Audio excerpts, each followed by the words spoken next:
সরকার বিরোধী আন্দোলন না, আমাদের আন্দোলন বিরোধী হচ্ছে আমাদের সংবিধানিক নীতিকে অনুযায়ী সংরক্ষণ মেনে কেন নিয়োগ করা হয়নি। 70% 60% থাকা সত্ত্বেও জেনারেলরা কিভাবে চান্স পেল প্যানেলে এবং আমরা কিভাবে নট এম প্যানেল হলাম তার উত্তরটা আপনাকে দিয়ে যেতে হবে। আমি প্রতিমন্ত্রী হয়ে কেন চাকরি পাবো না?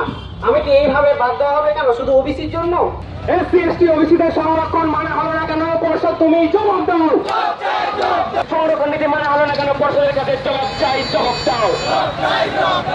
তুমি জবাব চাই, জবাব দাও। জবাব চাই, জবাব দাও। লড়াই লড়াই লড়াই চাই, লড়াই লড়াই লড়াই চাই, লড়াই করে বাঁচতে চাই। কম নম্বরে অন্য প্রার্থীরা কিভাবে চাকরি পেল পরিষদ তুমি জবাব চাই, জবাব দাও। সংবিধানের পক্ষে আমরা লড়ছি, লড়বো। সংবিধানের নিয়ম তোমরা ভেঙেছো, তোমাদের এই নিয়ম আমরা মানছি না, মানবো না।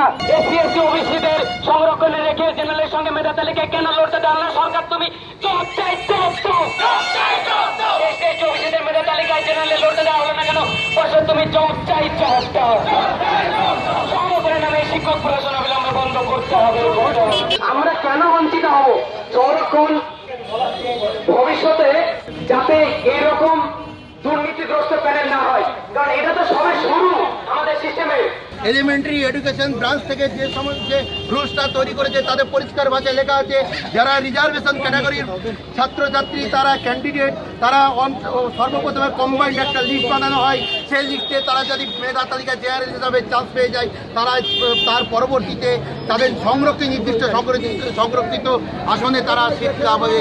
95% এমপি কোটা ছেলে পায় যে রাজ্যে র্যাঙ্ক করেছে এইচএসে 85, এখানে বলতে দেওয়া আছে, আমি তার নাম বলছি না। যদি এটা করতেই হয় তাহলে সংরক্ষণের মানে কি?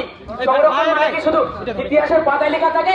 আমাদের আন্দোলন মুর্শিদাবাদের ব্যারাকুস্কিয়া থেকে শুরু করছি এবং এই আন্দোলন আগামী দিনে আমরা গোটা পশ্চিমবাংলায় ছড়িয়ে দেব।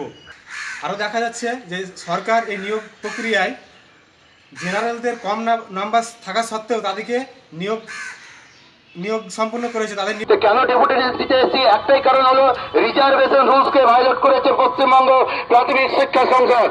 প্রথমত মনে হচ্ছে হয়তো আমরা জেনারেল যারা কাউন্সিলিং করছে তাদের হয়তো বিরোধিতা প্রথমটা নয়, আমরা পুরো সিস্টেমের বিরোধিতা চাইছি।